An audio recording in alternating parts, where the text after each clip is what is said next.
Question है, an astronaut on a strange planet find the acceleration due to gravity is twice as that of the surface of earth, which of the following could explain this?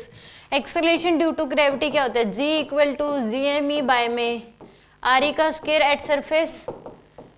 Surface पे इसकी value होती है, और किसी भी height पे अगर देखें तो g की वैल्यू क्या हो जाएगी, gme डिवाइड बाय में re प्लस h का होल स्क्वायर एट हाइट। तो यहाँ पे बोला है कि किसी दूसरे प्लेनेट पे है बोथ, और उसको ट्वाइस जी की जो जी डैश की वैल्यू है वो क्या है 2g के बराबर दिखाई दे रही है। तो उस केस में option both the mass and the radius of the planet are half as that of earth. अगर मास और रेडियस दोनों क्या कर दो, आप हाफ कर दो, तो फर्स्ट ऑप्शन के अकॉर्डिंग जी डैश की जो वैल्यू आएगी वो क्या आ जाएगी, बोथ जी मास भी हाफ कर दिया और रेडियस भी क्या कर दिया r/2 का स्क्वायर, तो कितनी आ जाएगी 4gme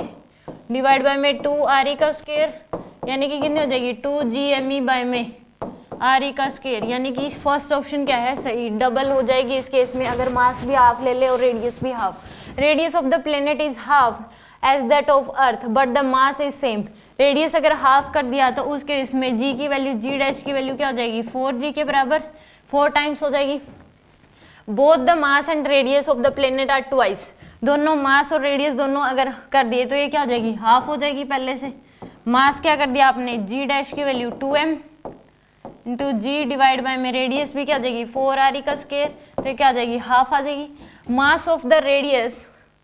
of the planet as that half, mass क्या कर दिया हाफ, रेडियस रिमेन सेम, तो इस केस में भी g की वैल्यू क्या हो जाएगी g/2 के बराबर, इसमें भी g डैश की वैल्यू क्या होगी g/2, तो ट्वाइस बोला था तो फर्स्ट ऑप्शन क्या होगा इसमें करेक्ट होगा।